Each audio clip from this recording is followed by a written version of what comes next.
Okay, I think we have a good admission. And Andrea, you'll just continue to admit as they pop in? Yes. Okay. Perfect. All right. Good evening, everybody. My name is Natalie Brizuela McLean, and I am the current president for the Cal Poly College of Business Administration Alumni Chapter. And I just want to welcome you out to our 4th annual LinkedIn workshop. So let's kick this off.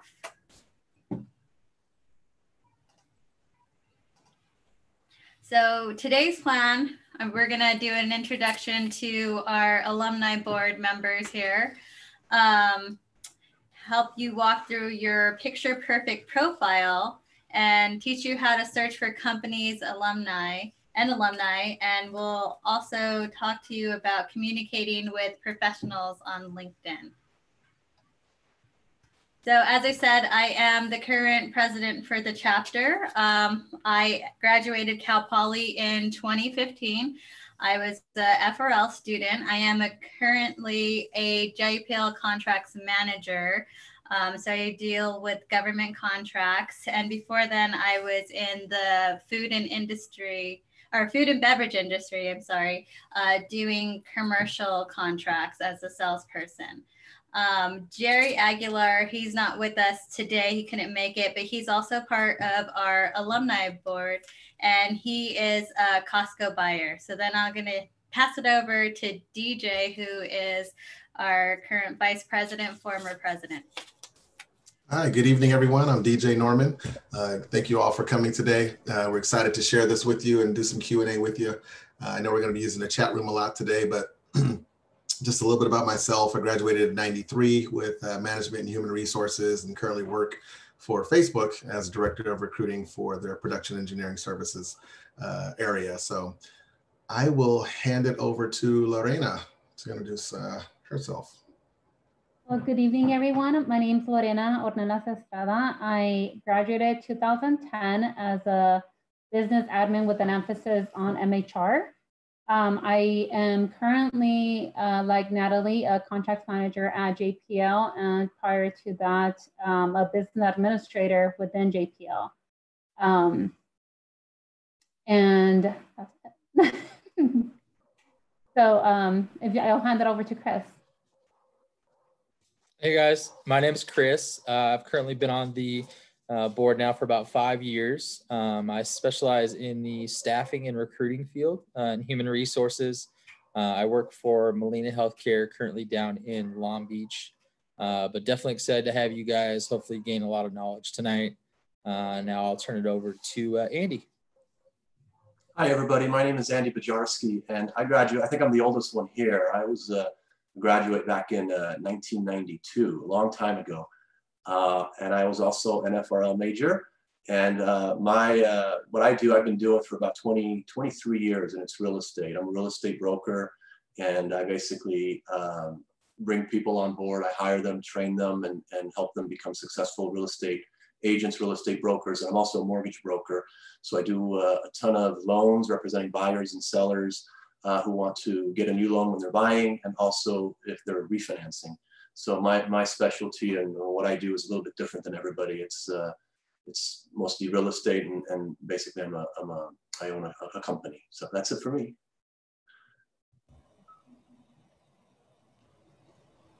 Hi everyone, my name is Christine Lack.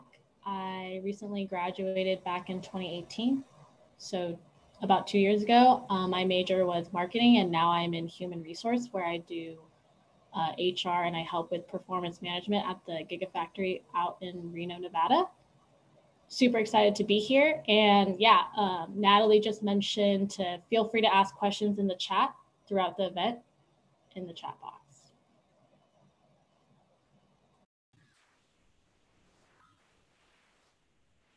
Okay. So we're going to go over real quick, how do you know who you need to include in your network? And the answer is quite simple. Any professional you meet should be a contact, because you never know where life is going to take you and when you might be able to connect other people and extend your network. It's good to know professionals in your area of interest so you can get to know what the career trajectory or career path might look like, lessons learned. It's always good to get that information from other people within your industry, or even be able to bounce ideas off of each other. You want to know potential employers, and basically just build a team of professionals who can coach and mentor you throughout. And over this whole course we'll give some examples, but definitely I don't think I need to tell you all, but networking is very important. I actually had 2 people reach out to me this past week that I was able to put them in contact with other people in my network for their future career development. So it's important. So if you take away anything, just take away that networking is a must. So today I'm gonna give you the overview. We're gonna teach you how to build your profile on LinkedIn, search for companies and alumni, and communicate with other professionals. So I'm going to pass this over to Christine. Awesome. Yeah. So once you go ahead and make that LinkedIn profile, what you're going to do first is add a photo. So here it says members with a photo gets up to 9 times more the requests, 21 times more reviews. And that's because when you're adding a photo, you're personalizing your account, right? You're giving a human face. People are going to know who you are. It's sort of like, it's the same thing as Facebook, it's social media. So the more profile views you get, the better, right? Because people are going to know who you are. And yeah, so with the profile picture, people are also going to respond to you because they know that you're a real person. This photo should be professional, and make sure to smile too. So some recommendations as I was looking over LinkedIn profiles is definitely smile with your teeth, maybe have some dark color clothes, or maybe a nice like light color button down. Make sure that your photo is like shows your head and shoulders. It's like a pretty clear photo as well. Make sure that you're facing the camera as well too, and that nothing's obstructing the view. What you want to avoid is probably hats, sunglasses, and yeah, just make sure that it's you. There was a study that says over 800 LinkedIn profiles that were viewed. If something stood out, that is what made the profile stand out, and it made people respond to those messages quicker, according to recruiters. So yeah, definitely add a photo. Next slide. And resist the selfie urge, not for LinkedIn. Keep that to Instagram or Facebook. Yeah, so next you want to add a banner image. So the banner goes behind your profile picture.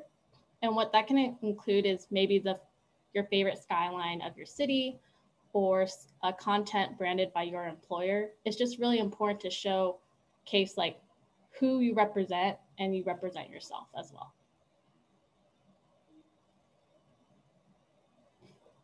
Step 3.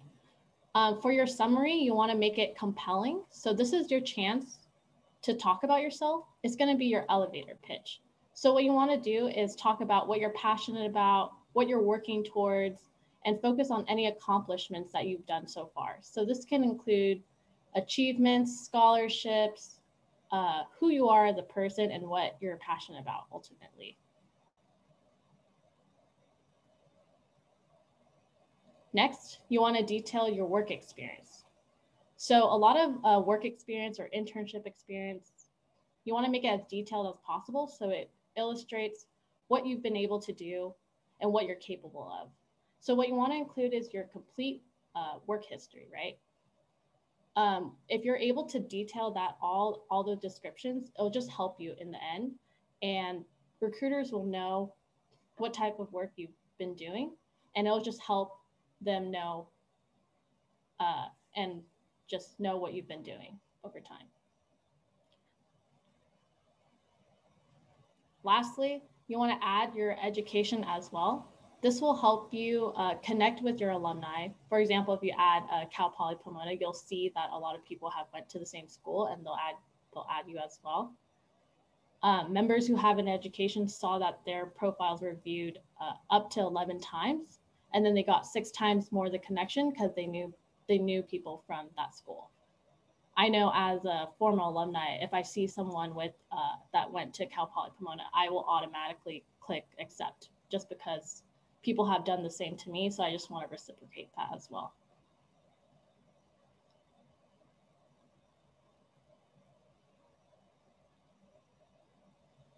So yeah, once that's all added together, this builds the autonomy of a well-branded profile.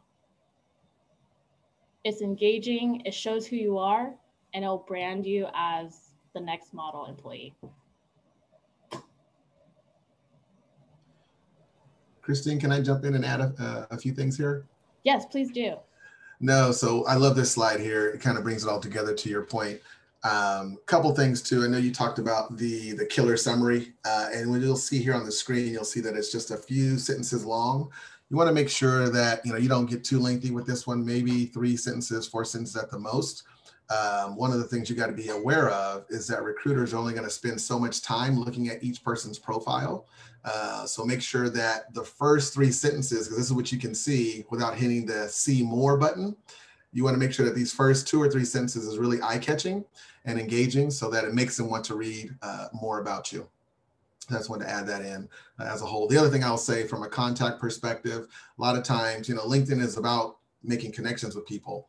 And so if you don't add your contact information, then you might not receive, that outreach from particular recruiters or others from companies that you're seeking to connect with. So make sure that you have a reliable contact information in that section there as well.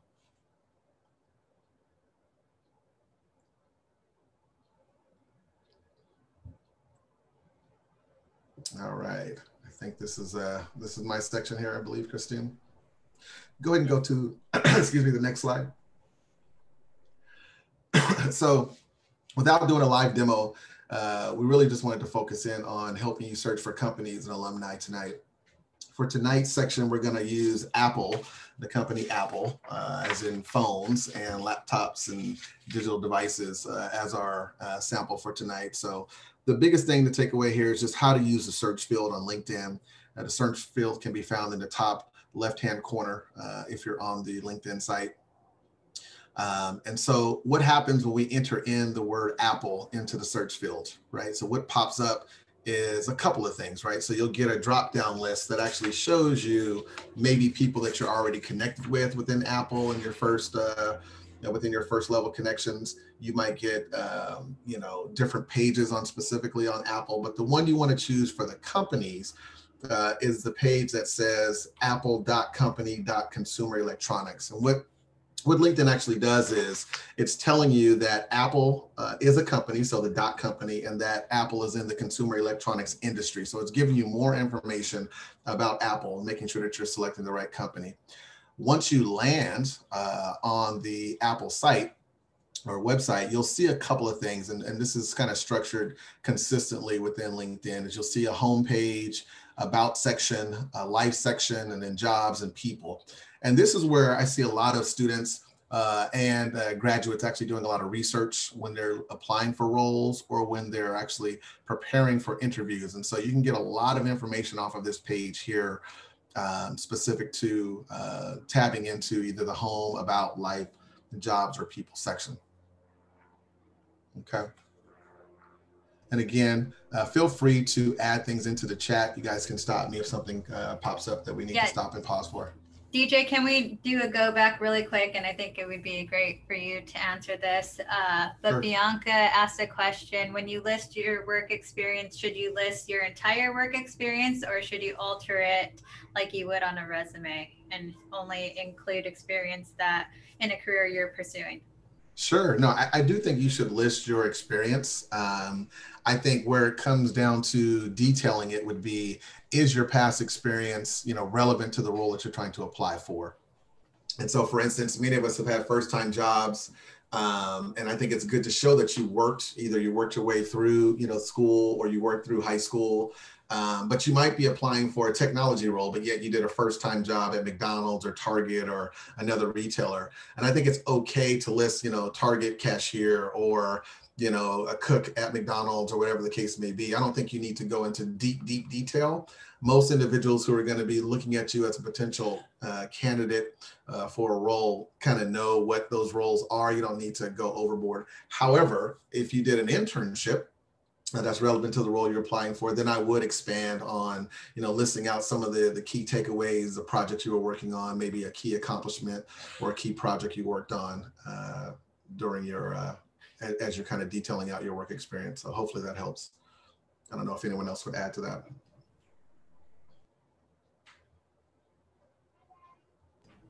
Okay. Chris, you have anything to add? Nope. Okay. You guys took the words right out of my mouth. Okay. All right, let's go ahead and go on. So now that we've done our search and we landed on the Apple site, now what happens now is, so you find a company, you find some roles you want to apply for, you actually apply, and this is actually a big takeaway. Please apply for the role. Don't wait, don't ponder, don't think it over 3,000 times. If it's a role that you're interested in and it's appropriate for your level of experience, go ahead and apply. You want to go ahead and get your name in the hat for these roles. The application process does take time. And so the longer you wait, the more you might be subject to missing out for those opportunities. So I would just say that. So now that you've applied and now you want to go back and do some research, you might ask yourself, I wonder if somebody I know that went to Cal Poly, even if I don't know them, but maybe there's someone that graduated a couple of years before me, or like myself, they graduated many, many years ago, but also went to Cal Poly and still works at Apple. And so let me see if I have some of those first or second level connections. And so just like we did the search before for a company, we're going to put in Apple in the search window. But instead of selecting apple.company.consumerelectronics, this time we're going to select see all results. And so you see it highlighted on the screen on the bottom here, bottom left corner. And see all results get you to a new page that actually gives you a variety of different options. And once you get to that page, you're going to hit all filters. And what all filters does, it allows you to customize the filters. And so what we're trying to do is search for people at Apple who have also either attended or graduated Cal Poly Pomona. Okay, so that's kind of the goal. So once you hit all filters, you're going to get a screen that pops up that shows options that you can filter down on, like connections, location, schools, companies, and we're going to populate those. And so for this particular exercise, we chose to check first, second, and third level connections. So what this means is if it's a first level connection, that means it's somebody you're already connected to on LinkedIn. So it's one-to-one first level. If it is second, right, it's going to be someone that is only 2 degrees away from you. You might know somebody who knows them. And then if it's third degree connection, is someone that maybe just is not in your particular circle of influence, but is still not that far away. It's only 2 people away from you. Okay. The other thing we want to, I'm sorry, go ahead. Oh, no, sorry. When you're ready, there's some good questions coming through. Okay, so I'll burn through this one. So under school section, you want to put in Cal Poly Pomona, and then you'll see a drop down options come up. You'll see Cal Poly SLO, you'll see Cal Poly Pomona, you'll see some other Cal State universities. Make sure that you select Cal Poly Pomona. This will ensure that our search results come back with people who have either attended Cal Poly or graduated from Cal Poly, because we really want to hit in on those first and second level connections. And then lastly, under current companies, Apple should be checked because this is, in our example today, this is a company that we're going after. But one cool thing I love about LinkedIn is it's going to actually use some machine learning to pop up other similar companies that might be good for you to consider during your company search or your alumni search. So even though you're looking for people at Apple who may have graduated or attended Cal Poly, who are your first, second, or third level connections, wouldn't it also be cool to know those same people who attended or graduated from Cal Poly who also worked at Google or Facebook or other like companies to Apple? So I'll pause there. And Natalie, sounds like you have some questions in chat. Yes. So there's one throwback to the summary portion. We have one from Gordon who's asking, what do you put in the summary if basically all you've done is academic projects and small side jobs unrelated to your profession? how do you detail that in your summary? I think Christine said it earlier, and the summary is really about, it can be about what you've done. It could also be about your aspirations. It could also be about what are you passionate about, right? So in that you could put things like, aspire to graduate with, XYZ degree and then move on to a type of role that you're interested in. It could also be about interests, right? So maybe you've been in school and you've attended or participated in certain clubs on campus. You might want to highlight that to show that you've taken initiative on top of being a full-time student, as well as working your way through school. So again, there's a variety of things you can put in there. Hopefully that helps. I don't know if anyone else would add to that response. Yeah, I also think that I would just make one more comment if I could.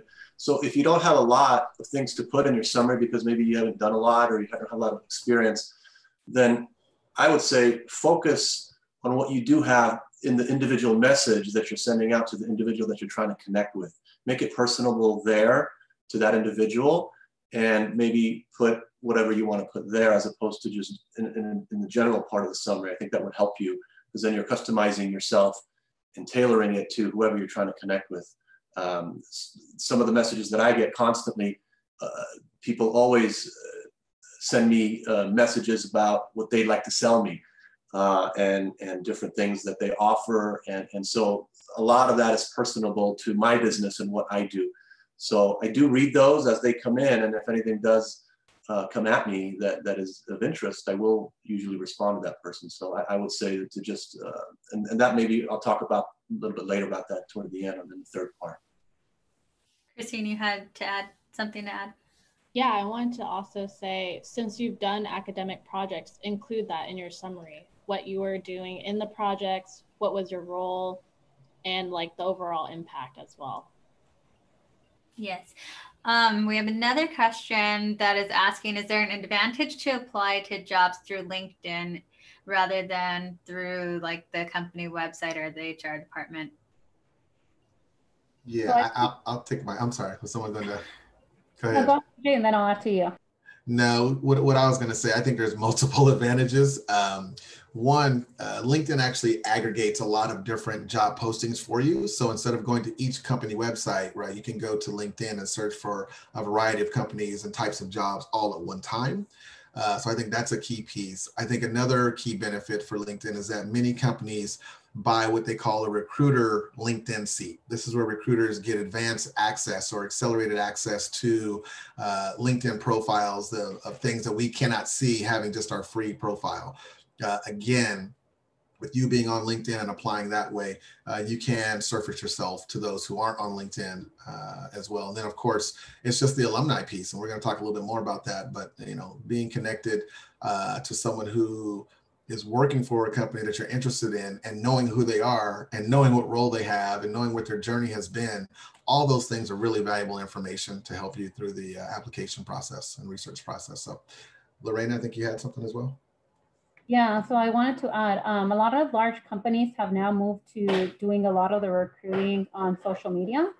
So a lot of what used to happen is they would post opening positions on their actual website or through their website, have now moved to cross-posting on LinkedIn. So it's just heavily used on recruiting as well. So having a profile there on top of potentially applying through the website can just give you that other opportunity that you may have not had. Thank you. All right, any other items in chat for now? No, I think we are good. Let's continue. Let's keep going. Let's go on to the next page. All right, here's where the rubber meets the road here. And so this is a sample of what the search results could look like, right? So keeping in mind, our filters were the company Apple. We utilize our first, second, and third level connections. And then also we selected those who either attended or graduated from Cal Poly Pomona. And so those are our filters. So a couple of discussion questions I'm just going to kind of call out and talk through just to show you the power of these results. So the first question is, how many contacts did we find using this particular filtered search? And so I have it in the box here on the far left-hand side. It's 182 results. That means that based upon our 3 criteria that we filtered this search on, the results came back with 182 different people who either work at Apple, used to work at Apple, and also passed through Cal Poly Pomona at some point during their education career. And so those are folks that we consider to be warm contacts. And I think Christine said it best, right? If she gets a LinkedIn invitation from someone that wants to connect with them, and she quickly sees that they're from Cal Poly Pomona, that is already filtered enough for her to say, nope, I'm going to accept this person's invitation and I'm going to connect with that person. So it really makes that cold connection, that reach out for someone you may not know, into more of a warm reach out. And wouldn't you want to reach out to 182 warm connections that can help talk to you about opportunities at Apple? Right. So I think that's just the power of that first question around how many people came back on this particular search. Another thing, and to me, again, being in recruiting, I would say this, so Chris, back me up here, but on question number 2, like, what type of role do we think Rebecca Gilliam? And so if you go down to the second person on the slide, Rebecca Gilliam, she is in talent attraction at Apple. And so, you know, I think that gives you something to chew on there, right? Because many times you might be applying for roles and you might be trying to connect with people who are in the role. You might be trying to connect with people who manage the role. But I would also share with you that you might want to connect with people who actually recruit for those roles also, because they're looking for you. And so look at the titles, look at those summaries to see which your search results have branded you. So I'll pause there. I don't know if anyone else would add anything else to Rebecca or just the search results before I go through the other discussion topics. Yeah, kind of what DJ was saying, guys. So here, if you know the company or area or subject that you're targeting, here you can really utilize this free tool to search either a hiring manager, someone that previously worked for Cal Poly Pomona that's probably guaranteed to work for the employer that you're applying for, or some way that you can kind of enter in your connection to just connect, and then use the Cal Poly connection, and then eventually work into, you know, hey, I noticed that this job is available. Can you give me any insight what I should specifically insert into my profile or my resume?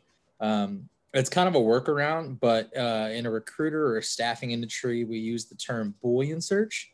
So the more that something shows up or populates in a job description that is on your profile or on your resume is huge. So any insight you can gather, what DJ just showed you here, if you can personally identify a hiring manager or someone that works in the company, that's huge. And at this point, like he just said, right, with this person that he's populating, you can just connect. They might literally just add you because you have a Cal Poly connection. On the back end, you could be like, hey, I noticed this job is opening. So it could be a huge just door opening. It's kind of blindsided, but they won't even know about it really until you ask them about it. But they're going to add you immediately because you have the Cal Poly connection. Yeah. One thing I would add that we get a lot of feedback on from students in our past LinkedIn sessions is, you know, I don't feel comfortable reaching out to someone who's older than me. I don't feel comfortable because I don't know this individual. The good thing about LinkedIn is that that's what this platform is for. It is for connecting professionals to each other. It is okay, right, to take those steps that Chris just detailed out for you. And it's really okay, especially if you have a mutual connection, i.e. Cal Poly, as your introductory statement. So I think that makes it really good. Any other thoughts on this one? Okay. So the other thing I would say too, right? So question number 3 is quite obvious, right? Did anyone who came up in this search either attend or graduate from Cal Poly? Yes, everyone did, right? So again, that's just the power of this social networking tool, social media networking tool. But you might also think too, when you're looking at these 4 individuals who are showing in our search results, from Andres all the way down to Forrest. And so let's just say you are a freshman at Cal Poly and you're looking for a summer job, right? You're not quite ready for an internship maybe, and you're just looking for a summer job, but you really want to work at Apple because you like technology or you like the Apple products. Who on this list might you connect with first, right? So if you're looking for a summer job, I might connect with Forrest Taylor first, right? He's a store leader at an Apple retail outlet.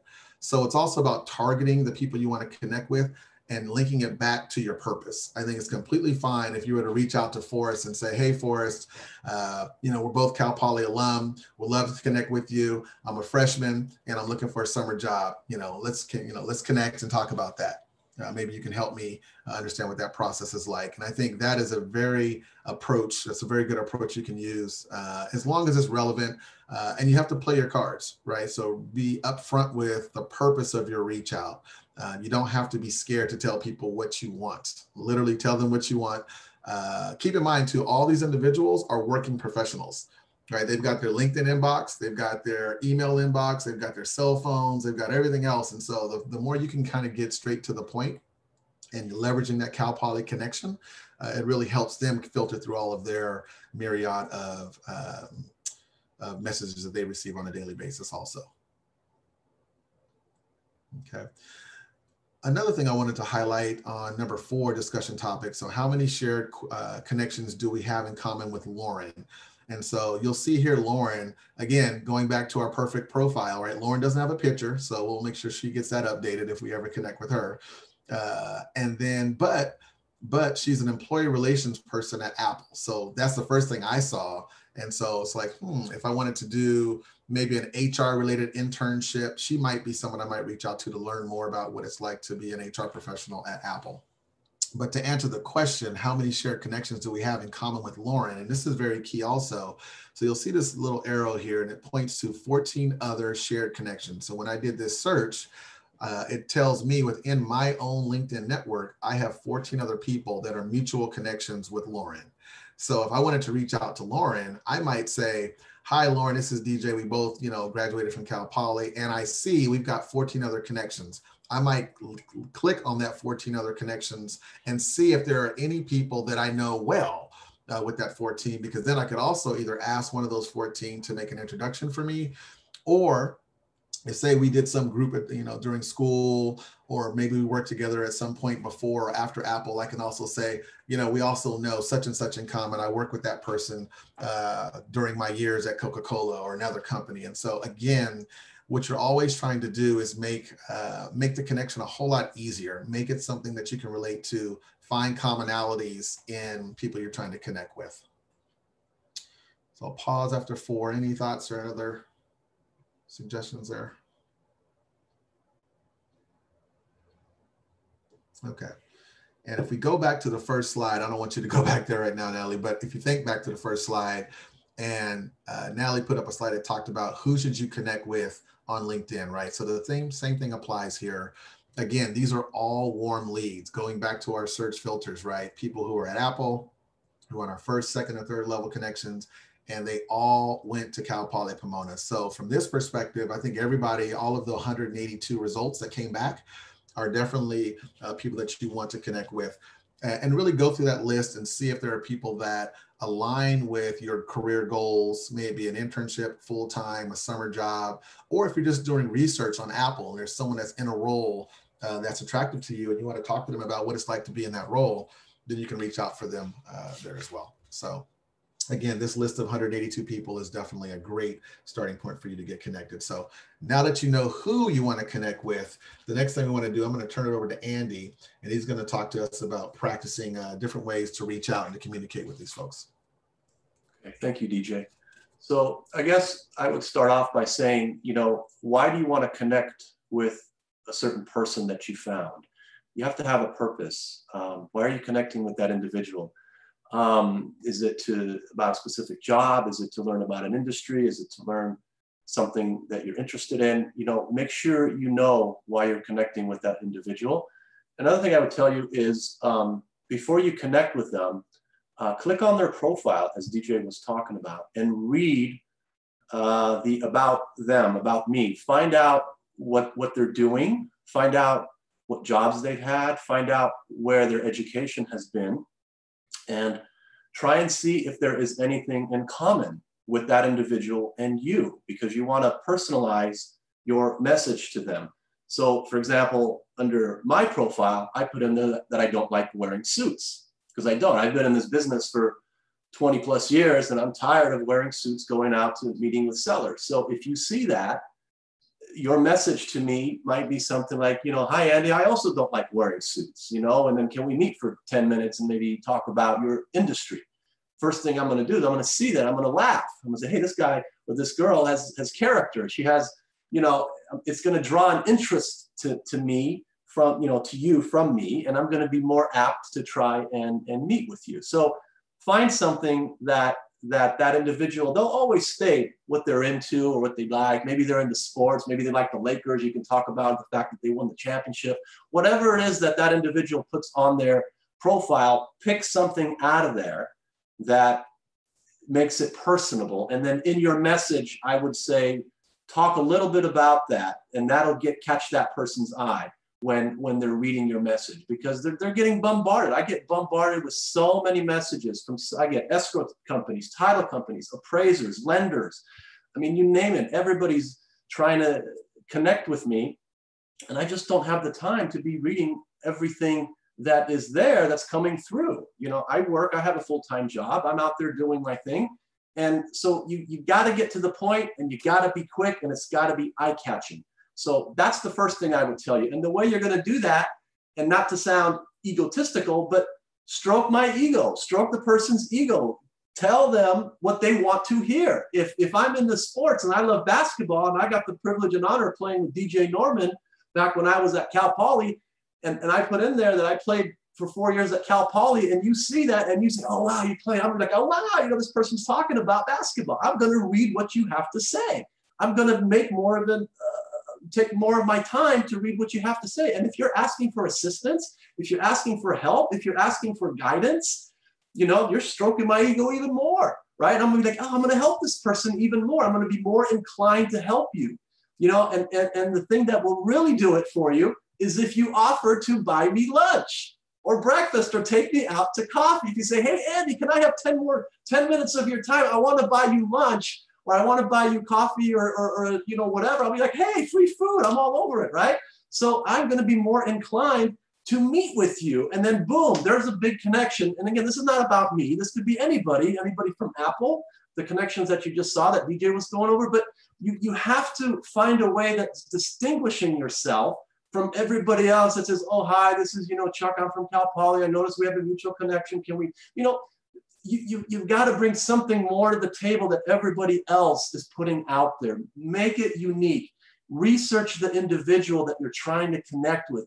And even more importantly, research the company that they are working with, and research the company that this individual has also worked for in the past. If you see that they've worked for Apple, and then they worked for Disney, and they worked for Google, you can put that in your introduction. Say, oh, I noticed you work for, you know, company A, B, and C. You know, how was it working at Google? You know, if you can get the other person to talk about themselves and you make it about them, they're going to show more of a bigger interest in you. So, and it sucks that you have to do that, but I believe that that's very true. You know, if people come at you and they're saying nice things about you, everybody wants to hear wonderful things about themselves, right? I mean, it's just human nature. We're all in that same boat. So make it personable. Find something in there that person is identifying in their summary, and then use that to your advantage to meet with them. Another thing I would tell you is, let's see here. I kind of wrote some notes. I'm looking at a different screen. Let's see here. Andy, can I slip in a question from chat in between this one or no? What's that? Can I slip in a question from the chat room real quick? Sure, go right ahead. It's kind of relevant to what you're talking about. So the question from Emily is, when reaching out, do you recommend introducing yourself after a greeting? So I have heard mixed things about this, because making it personal is important, but also we have limit restrictions on how many characters we can use. So should we reach out after, you know, do you recommend reaching out after introducing yourself after a greeting? I would, well, I think if you look, at least on my phone, there's 3 ways to connect. You can click the connect button, which means that invitation will just go out, and it won't give you an opportunity to write your personal message. You can click the little message button, or you can click the more button. If you click the message button, then it takes you to this premium thing where they want you to pay $60. So you don't want to do that either. click on the message or the more button. There's a more button, and under the more button, it'll ask you to personalize your invite. And then so just write your invite, whatever you want to say. I think it's okay. You can put in there, you know, hi Andy, this is, you know, my name is Chuck, whatever, from Cal Poly. I went to school there. I'd like a little bit of assistance learning the industry of real estate. Can we meet for 10 minutes? Can I buy you coffee or whatever? And, you know, can I also get your phone number? And I'll read that. I'll be, okay, this person wants to connect. I went to Cal Poly. We have something mutual in common. And I'll probably respond. And then we can start talking at that point. I'll probably give you my phone number. We can call, you can text, and then that's a connection. So to me, it doesn't really matter. It's just getting the message across initially, because there's so many messages that will come through in your LinkedIn profile. I mean, I literally just dozens and dozens daily. And so when I scroll through them, I just, you know, I don't have time. But if somebody, so you got, you know, 1 or 2 sentences, if you can catch my eye and you can show me something that is going to, you know, allow me to continue to read, I'm going to be connecting with you. And, you know, if you want to get into real estate, you know, I'll lead you into different areas. You got title, you got escrow, you got lender. I mean, it'll explode for you, as it will with any other industry. So I think it's not so much as the, you know, you're connecting with an individual to get a job. You're connecting with an individual who might know of an upcoming job that's coming. And if you meet with them and if you're on good terms with them, then they'll possibly refer you that job, and you'll have a better feel for that job before it even hits LinkedIn or any other companies like Indeed or some of these other places that will hire you. So the bigger your connections are out there, the more people you know throughout the industry, you know, different industries, the more prepared you're going to be and the more better position you're going to be to get an interview or to at least have somebody connect with you when that opportunity does come through. So it's important. Connections are very important. And I suggest strongly that you guys do this. And again, it's something that is different than it used to be, where you would just send out resumes, right? Now it's... Andy, can I chime in real quick? Yeah.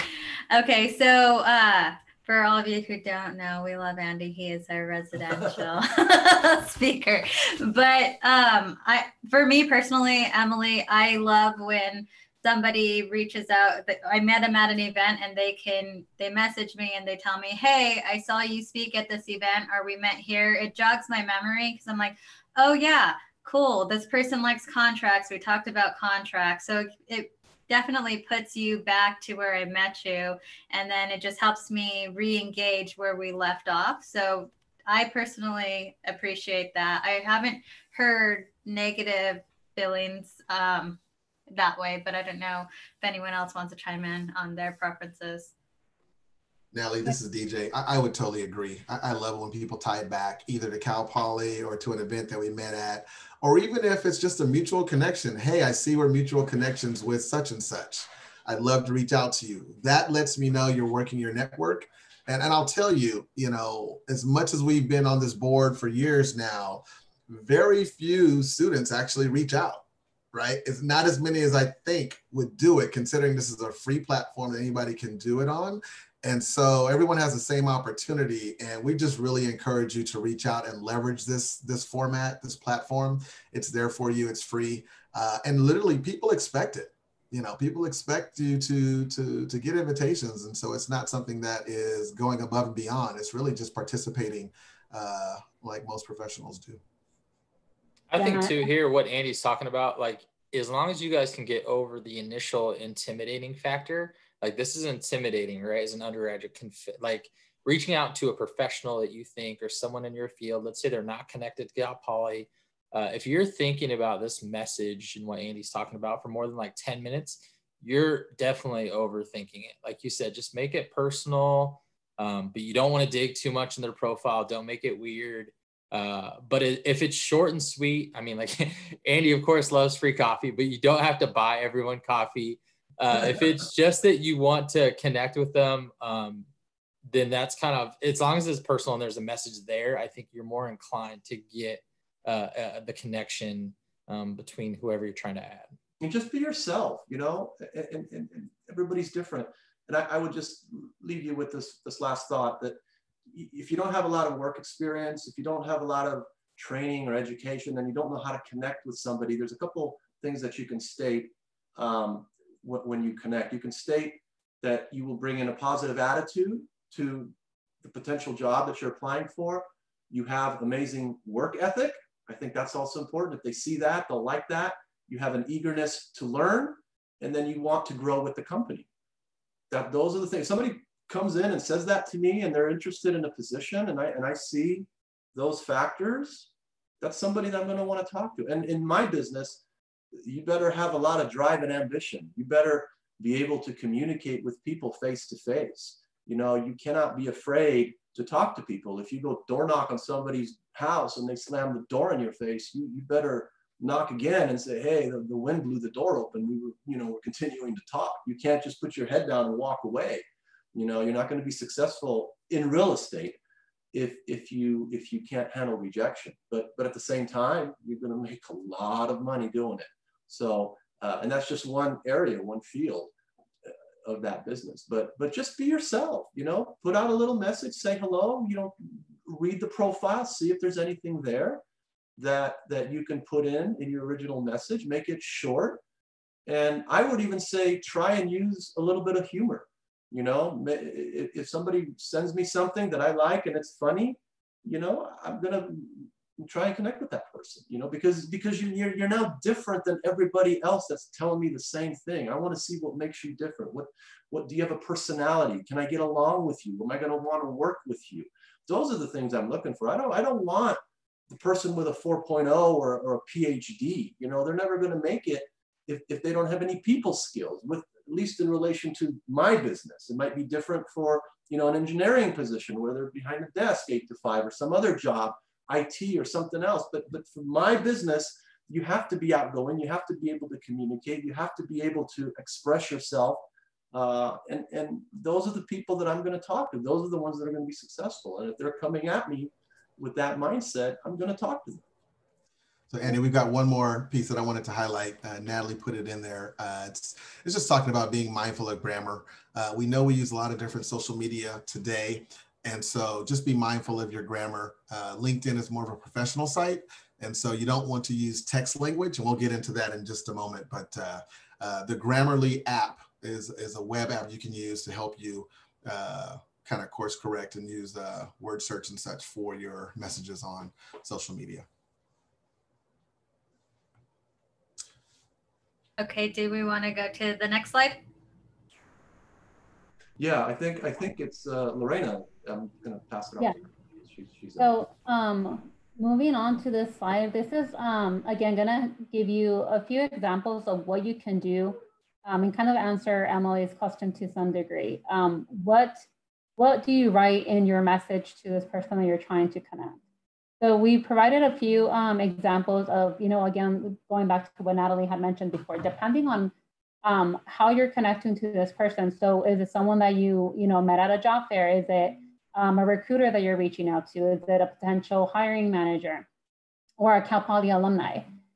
So just like when writing this message, be concise, be purposeful, be transparent. As I had answered in the chat previously, short and sweet is great. And as you know, Chris also mentioned, if you're spending 10 minutes on this thing, you're overthinking it. So again, like why are you writing the message? And then just going through the different examples that we have on here. So if it's someone that you met at a job fair, you're going to use that as, like your part of your intro to them. So, hi, my name's so-and-so. We met at, this, the LinkedIn, 2.0 event, for Cal Poly. I graduated and, or I'm graduating in such a year. I'm this degree. I'm looking for a full-time role, and then ask for, for that time, for that additional time after the fact. Making that connection up front is going to, again, like Natalie has said, it's gonna, jog your memory and be like, oh yeah, that's right, I did do this, or, and so if you can identify that up front, it's probably gonna like make that or help that person connect with you. And then asking for that 10, those 10 minutes just for an informational call. It can be an informational, as Natalie had mentioned in the chat, now we can do a lot of WebEx or depending on different platforms. You have Zoom, you have like different virtual platforms that you can use to connect with people even in a different time zone. So use that to your advantage. You know, if you're trying to connect to a Cal Poly alumni, going back to what DJ had mentioned, put on there, you know, like I noticed that you're a Cal Poly alumni, you know, we both majored in, you know, if you have the same major, you want to add that in there just to help make that connection with that person. If you do admire their career path, say that. If you don't add that. What you don't want to do is add something to your message and then they're going to come back, you know, and maybe call you out on that and you're like, oh, you know, I didn't really look at your career path. You don't want to make that mistake. So be transparent, be honest in your message to them, and always ask for that time with them. Most people want to help. They'll advise, they'll mentor, but a lot of times you just have to get past, you know, that intimidation factor. So I know we're repeating this, but it's true, guys. We are really here to give back and to help, and, you know, as much as we can. So again, like as you will notice on all of these messages, they're short and sweet, straight to the point. You know, a lot of professionals we have a full-time job, especially now with this virtual environment. Like we have a family that we have to get back to. So short and sweet is always very helpful. Anybody want to add something to this? Or I see some questions on here. Yeah, just really quickly, Lorena. And I would say, you know, I'm old school. I'm 52 years old.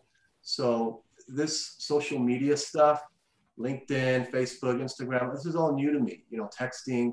So I used to do business always on the phone. And if somebody finds me on LinkedIn and they research me and then they find my number, in fact, I think it's actually listed in LinkedIn, and they pick up the phone and call me and leave me a message on my phone, I guarantee you, I'm going to call that person back. That person's going to have my respect a lot more than somebody who just leaves me a message, because that tells me that they're serious, that they want to connect, and they took the initiative to pick up the phone and leave me a message. Most of the time, I'll probably even answer. So if you can overcome your fear of talking on the phone and actually connecting, I'm telling you, it's going to go a lot further. And a lot of these senior people that you see in these companies are probably my age, maybe a little younger, I don't know. And they're probably got the same mentality as me. I mean, I drive a lot because I'm always driving with you know, going to my clients. So a lot of my business is done on the phone as I'm driving. So picking up the phone and connecting that way, if you're lucky enough to get that person's phone number, I'll tell you right now, call them. Call them. They're not going to be offended. Who's this person? Why are they calling me? What do they want? No, if you're polite, you're courteous, and you express your desire to talk to them and you tell them why in a short message, of course they're going to call you. People want to help you. And if you have that mentality, and if you do that, I think it'll take you further than just leaving a little message on a LinkedIn platform that, you know, you're one of 80 or 100. So, because you're doing something that somebody else might not be doing, and it's going to pay dividends for you down the road. Right. But And when, to add Andy's message or Andy's comment, definitely if there's multiple ways to get in contact with someone, try it. Like if you connected with someone but you didn't get a response, it may not be because they're purposely ignoring you. They may, you know, just be busy. So if you have a phone number or you do have an email address, try to do that as well. Follow up. Always follow up. Go ahead, Nelly. Yeah, so I also wanted to just highlight something that we kind of forget through these messaging things. There are generational gaps, like Andy said, he's old school, right? We have to deal with the boomers still and the Gen Xers. Not a boomer yet. No offense. But, you know, millennials and Gen Z and all that, our phones are like an attachment to us, right? So as soon as we get a message, we're like looking at it or replying to it. And some of these times these professionals are busy, you know, they might not be attached to their phones. And like DJ had mentioned, they have their work inboxes, their personal, and then they have their LinkedIn. So just because they don't reply to you right away, don't get discouraged. Give them a little bit of time because they are busy. And then shoot them a follow-up email with an appropriate time if you don't hear from them, if they're a connection. It's not that they want to ignore you. They wouldn't have added you to their network if that were the case. But just keep that in mind, because that is something that we do see. And you experience it. Jerry's not here, and we joke about this all the time. He'll text me, and there's a time where it took me 2 hours to reply, and I'm like, oh my God, I'm so sorry for the delayed response. And he's like, it's been 2 hours. Like, I didn't even realize it. Like, he was not tripping at all. So just keep that in mind. So we do have a couple of questions in the chat, and I know that DJ is answering back and forth, but we did have a question that asked about GPA. You know, not having the best GPA, should I still apply? And we can talk to this because Andy definitely speaks to, you know, the character, and in his business, it's the interpersonal relationships that really matter most, right? And then you have some jobs, like I know at JPL, when we're mostly technical, we have that 3.0 GPA minimum requirement. And if you don't have that, you're not considered because the system kicks you out automatically. So, but I do also agree with DJ. You have nothing to lose and everything to gain. Anyone else want to chime into that? I would agree with you. This is DJ. I would agree. I'll turn my video on. You can't outsmart the company's process, right? So each company is going to have their process for vetting candidates. All you can do is apply. And if there is an automatic kick out, then you'll know very quickly that you aren't going to be considered. If you apply to a role that has a GPA requirement, again, you know, all you can do is apply. And again, you'll see a lot of that, especially with the early career roles. One, because they're probably getting a large amount of candidates applying. So drawing a line in the sand on GPA helps them to cut down on some of the applicant pool. Now, how does that help you, right? That doesn't, it kind of kicks you out. But, you know, I think life in itself is not necessarily fair, right? And so now there are going to be requirements and, you know, toll gates you're going to have to get through in life. And that's just one of them. But I do think, you know, again, if there's a hard and fast rule that that company has, then you have to adhere to that. If there's not a hard and fast rule, then you can go ahead and reach out to someone in the organization to see if there's other ways around the GPA, i.e., are there things that you've done in your background experience that might also substitute for some of that GPA gap?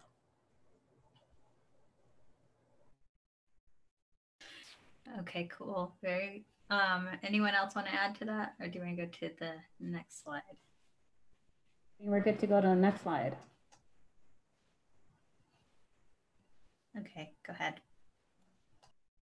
All right, so Andy, you and I can tag team this one, but you know, just kind of recapping, you know, what we've been saying, be concise and positive when you're sending out these messages to people that you want to connect to.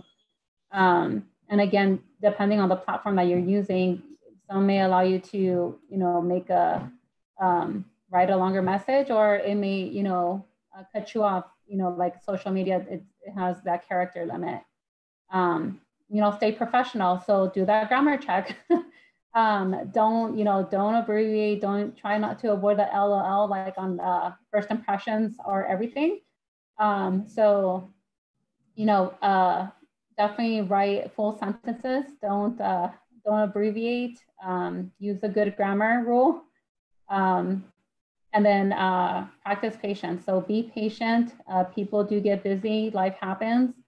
And again, I think a good rule of thumb is give them, you know, a couple of days, maybe a week, and then definitely follow up. Follow up with people. The worst thing you can do is shut yourself down by not like reach out again.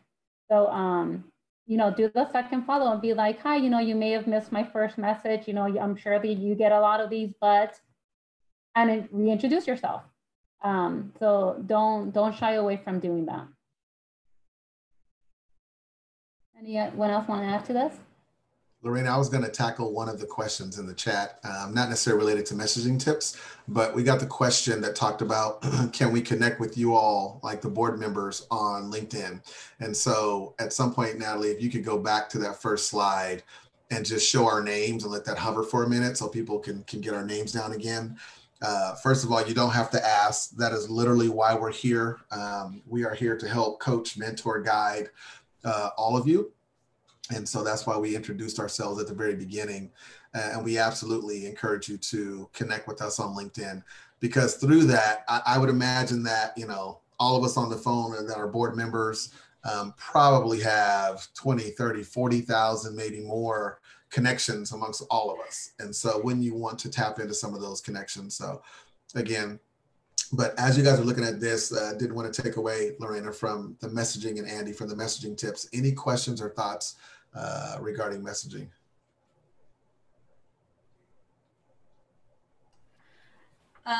No. And other than if you're unsure, feel free to reach out to a mentor or whatever. Like I had a situation recently where I hit up DJ. Oh my God, I got the opportunity to talk to number 2 in command for NASA procurements. I want to, you know, build that networking connection. How do I do it? You know, so reach out if you don't know to somebody who might be able to help. There's no shame in that. Again, leverage your connections. And, you know, we all face it, and there is that fear for all of us at the end of the day. That's all I had to say for that. You know what, I dug up one more chat room question. So the question is from Ava. One of the message examples was reaching out to a recruiter before your interview. Do you recommend this? I do. I do recommend it. I think that, again, apply first, always apply, but then the research and the outreach starts immediately after that, right? In terms of reaching out to either a recruiter or alumni within that same company. We really think there's a lot of power in that outreach and that connecting and building that network prior to the interview. If you get the names of people you're going to interview with, I would also do research on them. I don't know that I would necessarily connect with them outside of, hi, I'm looking forward to our interview, because you don't want to have collusion as it relates to the interview process. Maybe after the interview, you can reach out to them on LinkedIn and let them know, thanking them for their time and interviewing with you. But prior to the interview, definitely reach out to a recruiter and or alumni within that organization. So hopefully that helps, Ava. DJ, in that same vein, what do you feel about follow-up contact after you interview? Should we reach out to the recruiter or the interviewers and say thank you, or how do you feel about that? I think Lorena said it best. Follow up, follow up, follow up, right? Those who don't follow up will never know. And here is kind of where I kind of use both new school and old school communication methods, right? So depending upon the interview, I might put an old-fashioned card in the mail and just say, thank you for your time. Appreciate it. I'm still very much interested in the opportunity. Let me know if you need any additional information. But I also might reach out via LinkedIn and just say, hey, thank you, connect with you and say, I appreciated your time during the interview. Let me know if you need any additional information. I'm still very much interested in this opportunity, and leave it at that. Again, short and sweet, but purposeful. I don't know if anybody else would add to that. Yeah, I would just add, if you have bad handwriting, let someone else write it. Or you might want to type, right? Go for the type. Right. Yeah, but if you guys get to interview with someone, ask for the business card. And then if you do ask for the business card, make sure that you follow up with that thank you. Not a lot of people do that, surprisingly, but the ones that do, stick out. And it's like, oh, well, this was nice. You know, that you know, the fact that they did it. A lot of them like, okay, you know, I did my interview. I'm just gonna wait and, you know, cross my fingers. But if you follow up, you do stick out, because again, a lot of people don't do that. But make sure that you do follow up if you ask for that information. I would just add one last thing. If you do get an interview, and if you meet with somebody and you get their business card, that business card will have an address, typically, of where that individual is at. As soon as you're done with that interview, You should have a stack of thank you cards. Go to your car, write out a little thank you card, handwrite it out, assuming you have good penmanship, as Chris said. And then literally that day, go drop it in the mailbox. They'll get it the next day or the day after. And I guarantee you, most people won't do that. And when you interview with somebody and 2 days later, they get a nice thank you card from you, they're going to remember who you are. And that's going to make you more favorable, I would think, assuming your interview went well with that individual. So that's another thing. I always do that, for example, when I meet with clients, I'm trying to sell a house and I meet with them or whatever, always, when I'm done, I'll write a thank you card as soon as I leave their house and I drop it in the mailbox. They'll get it the next day or 2 days. They'll remember me. I've been very blessed, very lucky. I always usually get the business that way. It's helped me. So there's a question, Natalie, in the chat from Genaro. So do we also send an email in addition to the handwritten thank you? I think it would be one or the other, right? We don't do both. Okay. Yeah, I think I would agree with that. Yeah, choose one or the other. Yeah, again, I think this goes back to that rule that, you know, all of us are working professionals and we have email box, we have social media in mailboxes, we've got, you know, snail mail in mailboxes. And so one way is enough. It's really the thought that counts. Yes. So with that, our presentation is technically concluded, but if you guys have any questions, feel free to keep them coming. Let us know. We're here. We don't bite. We do this for free, and for me personally, I wouldn't be where I am right now without the help of Cal Poly and the networks that it afforded me. So I do this to give back, and so please take advantage of it. Lots of students, they miss out on these opportunities, and we get alumni who didn't participate during their undergrad who are like, oh my God, I need a job. They struggle with that. So be involved, get connected even within the university, your clubs. Clubs provide invaluable networking opportunities. I would not be at JPL if it were not for SLCP. I'm still repping them after. But anyway, feel free to ask the questions. You know, and I'd be remiss if I didn't put a plug in for the Career Center. So I got my first role out of Cal Poly. And so there's a lot of valuable information. I know they also do similar type presentations and interviewing skills, resume writing classes, things of that nature. Do not overlook the Career Center. They're there for you. It's free. You've already paid for it, right? So you might as well take advantage of it. We got a question. Looks like it came through from Dustin. It says, earlier you mentioned to apply to any job that fits your search. What about if you don't feel ready to apply? And I'll take that one for Dustin. So I think there's a big difference between if you don't feel ready or if you're not qualified. So I think for anyone in the human resources field, you know, you're always should be able to be willing to push yourself. So if you're just missing some experience or someone who had a GPA question, if you feel that you're just missing the mark and that's a reason that is kind of a hindrance for you, I would say go for it. Now, if you're missing some significant qualifications, or if we're talking just a certification, if it's like a technician position or an engineering position, that's a little bit different. I would still say go for it.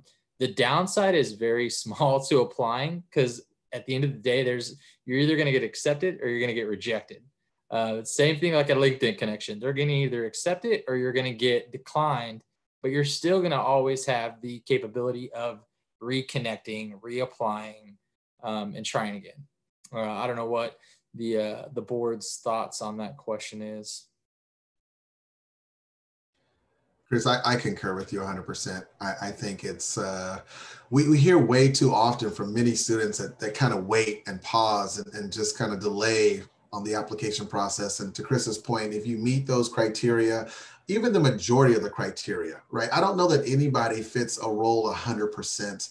And I'll actually touch on one little slightly sensitive topic from a gender perspective. We've done some research and there's been a lot of research done in recent times about how maybe males apply for roles and how females apply for roles, or how women apply for roles. And again, not to get too sensitive, but I would encourage you to apply. If you've got 75% of what the role is looking for, unless it's something that is extremely technical, to Chris's point, where if you're a coder, you can't code in C or Python or something else, you shouldn't apply. But you know, if you've got all the other things and it's not so much a hard technical role, you know, if you're covering 75% of those requirements, I think you should give it a shot, and then use your network to try to figure out the rest of the journey. So.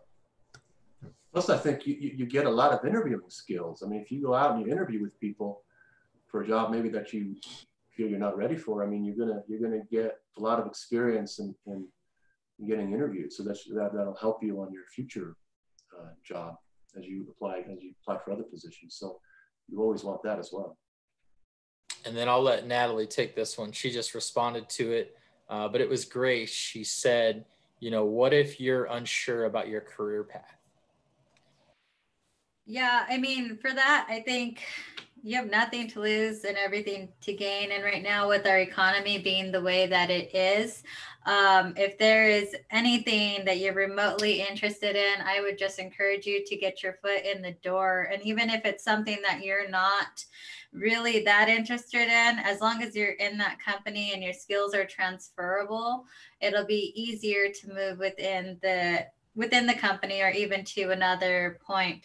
Like, for example, I have the finance real estate law degree. So I went to JPL for contracts, and I can use those skills and do pricing, or I can do like project management or scheduling or something like that. As long as your skills are transferable, I would encourage you to get your foot in the door and kind of get a feel for what you like and what you don't like. And other opportunities will present themselves. Yeah. One thing I would add too, if you are unsure, I think that's a great signal for you to actually reach out, right, and connect with people that are doing the role that you're applying for, and ask for, you know, that 15 or 10 minutes of informational discussion so you can understand that role from someone who's doing it. There's another comment that talks about, you know, at what point do you draw the line between interviewing for practice and interviewing for, you know, a real role? I would urge you to, you know, leverage a career center to practice your interviewing skills. I wouldn't advise that you go in for an interview just for practice alone. Again, you're dealing with working professionals that really are, you know, doing their day job and interviewing, you know, with you. And so be respectful of the process. But I think there's a way you can sharpen up your interviewing skills without actually damaging your brand or the company's brand. Yeah, that's actually an interesting one. I was going to throw that one out to the group to show our vulnerability here. But to DJ's point, definitely be careful, not just connecting, but like to Andy's point, messaging folks. The whole point, I think what we're trying to get across is that everyone's connected and everyone knows someone. So if you go in for a fake interview, although the idea is great, you know, it will get you prepared, but someone could also say like, man, this guy bombed on a job that you really want. And people talk in human resources, and not everyone works for a company forever nowadays. So just be careful that every time you go into an interview, you are prepared professionally. Yeah, just to add to what Chris said, go in with the mindset that you're gonna get a job offer. So I wouldn't recommend applying for a job just, you know, for the sake of practicing. Go in with the mentality that I'm gonna get this job.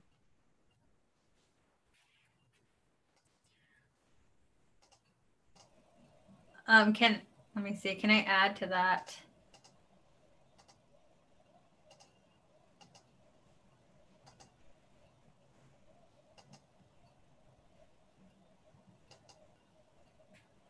The only thing I would add, Natalie, is that someone asked about mock interviewing.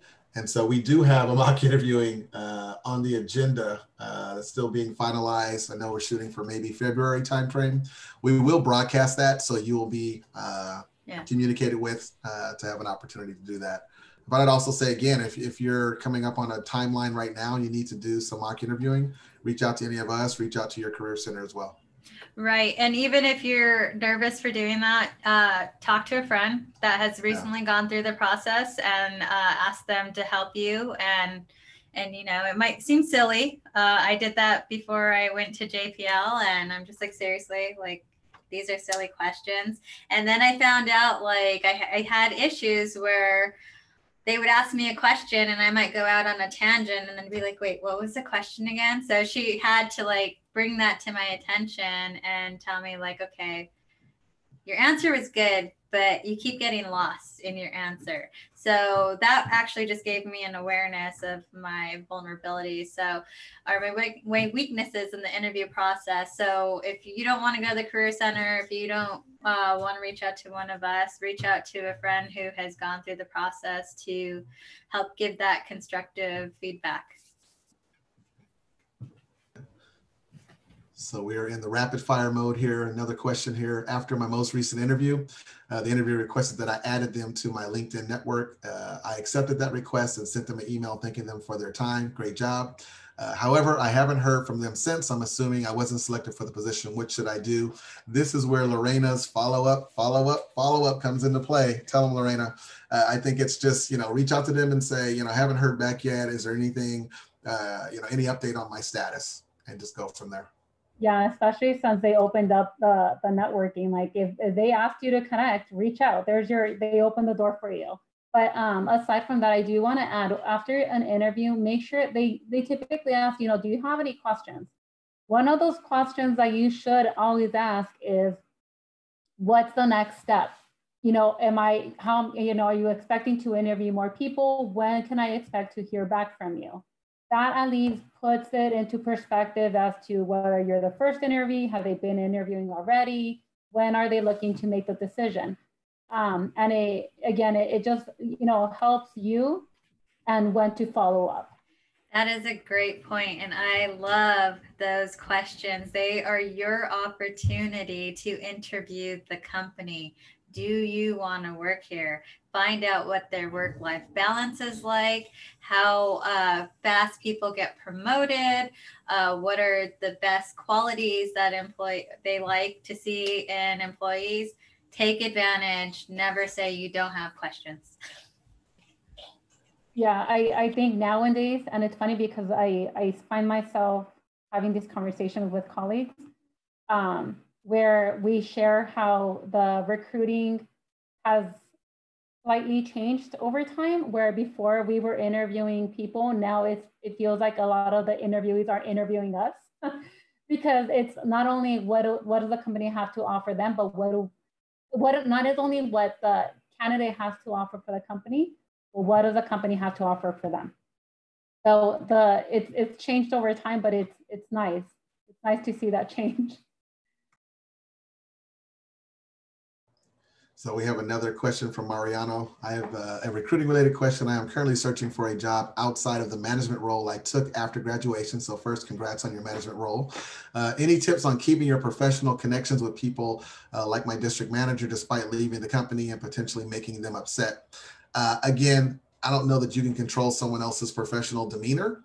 I know from my perspective, I root people on, right? I try to lift people up, and hopefully, your folks that you're working with, your upstream leadership feels the same way. People move on, it happens, life changes, and you'll know, right? You'll know if it's appropriate to reach out at all, because as you leave, you can ask people, hey, you want to stay connected? And if they say yes, great. If they kind of are vague or they avoid it, then that's okay too. And sometimes it's just time. Some people take people moving on personally, and over time, things will be fine. You'll be able to stay connected. So I don't know if anyone else would touch that one. I'll add to that. So just tips that I would add is, so outside of a professional relationship with, with other, people that may be in your circle at that time, don't burn your bridges, kill them with kindness, show them, thank them, for anything that they did for you. Be honest, use candor when you're talking with them. That usually is like, oh, okay, and it makes them, if so, what is it? What do you call it? When it's the punch, guys. What do you call it? It softens the blow. so that they don't take it personally. So again, just say, you know, thank you for the opportunity. If they gave you an opportunity, you know, just tell them, you know, I would love to continue, you know, keeping in touch with you, you know, after I move on. Like usually that if you kill them with kindness, they're gonna leave that door open for you. Yeah, and I'd like to add to that. Before I went to JPL, I worked for a company for 10 years, and I see that you like the people that you work with. Well, they were like family to me. So telling them that I was going to leave, oh my God, was the hardest thing. They hired me right out of high school, you know, trained me up from like customer service to a sales position.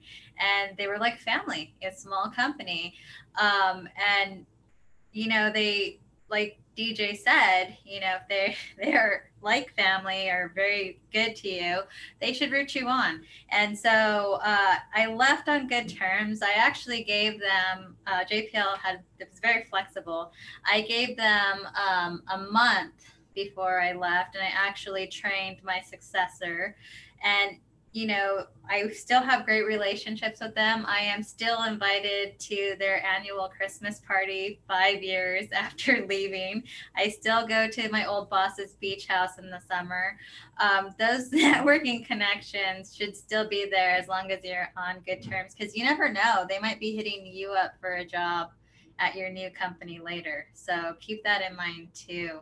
At the end of the day, you have to do what's best for yourself and your mental health. Well, there's a question that just came through from Renato. If we find out about a position that won't begin until June 2021, when should you let your current employer know? So maybe you want to, I don't know if you want to add to your, you know, and give us more information, but is this a position that you were offered and you accepted, or is this just a position that you applied for? I'm hoping it's the first. Can you guys hear me? Yes. Oh, okay, perfect. No, so it would be in a position offered, but it won't begin until June.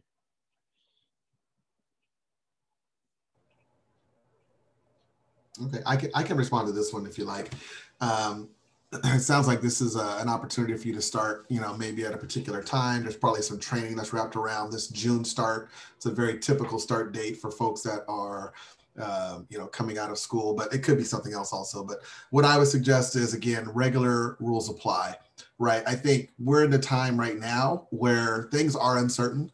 I always say, you know, never lose the job you have to get the next one. Right. And so be careful that way. There's a couple of things I always advise people on. Make sure your background check is cleared. If the company runs a background check, make sure it's 100% free and clear. If you don't have a role right now, then it's not a big deal, but it sounds like you have one. I would probably wait till within that 60-day time period to notify them, because things could change between now and June, right? You don't want to put yourself in jeopardy. I don't know if anyone else has different views there. I would totally agree with DJ. Don't, you know, like the rule of thumb is 2 weeks notice. So you, at a minimum, you want to give them a 2 weeks notice. I wouldn't announce it now. Again, you don't want to, you know, ruin what you have now for something that hasn't even started. It's still, you know, very much, you know, out in the distance, and a lot of things can still happen. So, you know, stick with your 2 weeks, maybe a month. But I wouldn't, you know, give them a heads up prior to that. Yeah, and I would say even the month time frame would be for a company that you really, really are connected to, and you want to maintain that bridge, because that gives them the opportunity to get over the initial shock and then start planning for a transition plan or a replacement, so you don't leave them high and dry. But again, that's definitely something depending on your relationship with your current employer. You don't want to run the risk of them saying, oh, well, we don't need you these 2 weeks or this next month, and like be out of a paycheck for a month. So that's something to consider depending on your circumstances. Yeah, if anything, I would suggest using this time to potentially start, like if you're in a position to start training somebody, cross-training, you know, to help your company out.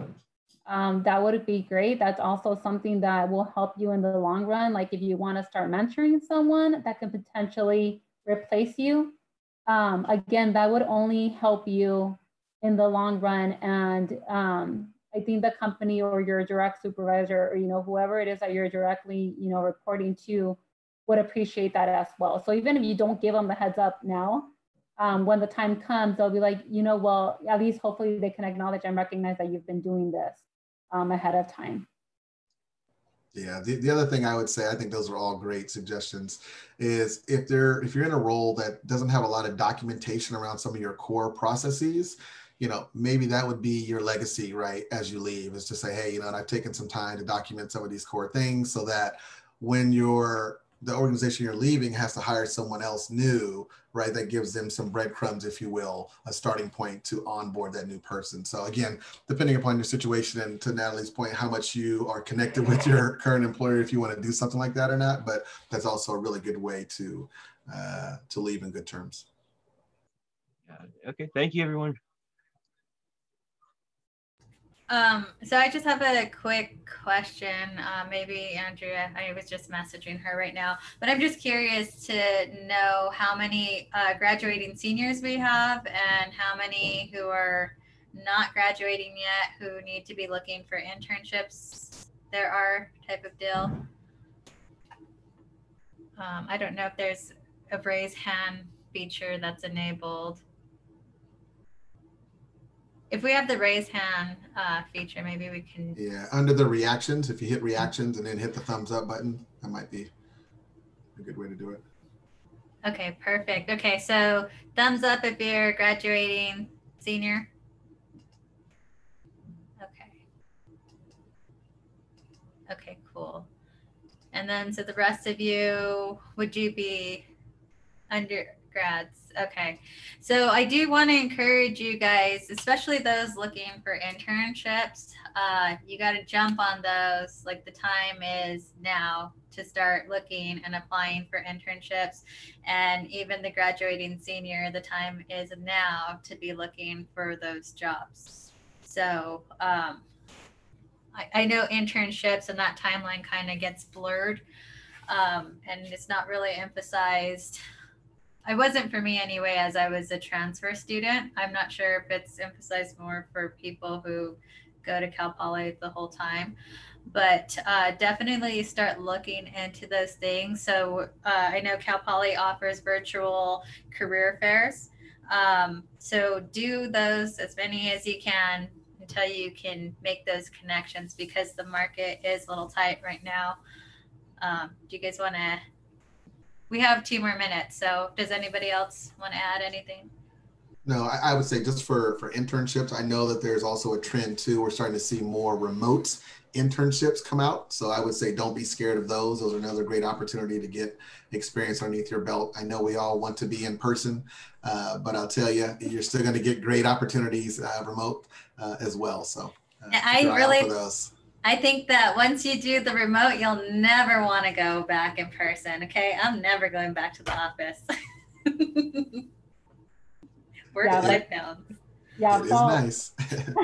Yeah, no, fall season is definitely recruiting season. So start looking now.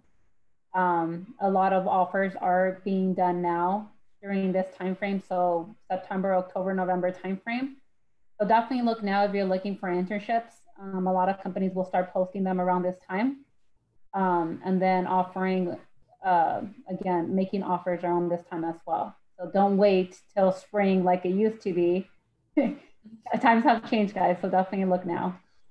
One quick question that came in from Ava. It talked about during an interview, if one of her questions is if they can cover moving costs or not. And I would say that goes into the offer stage conversation. During the interview, it's more about what the role is like, what's the culture of the organization, maybe what's the journey of the people that you're meeting with, how, you know, the promotion rate that Natalie talked about. I would say if anything that's related to compensation, which would be moving costs, would probably be most appropriate at the offer stage. And you'll know once you get into that point. I agree with that. All right. Well, if nobody else has anything to add, we want to thank you all for coming out to our LinkedIn event, and we encourage you to just stay connected because we will be hosting some additional events this year. I encourage you to definitely join us for our mock interview resume workshop event because that was great last year, and we bring on alumni from other chapters and different professionals to help with that. So thank you all. Bye. Thank you all.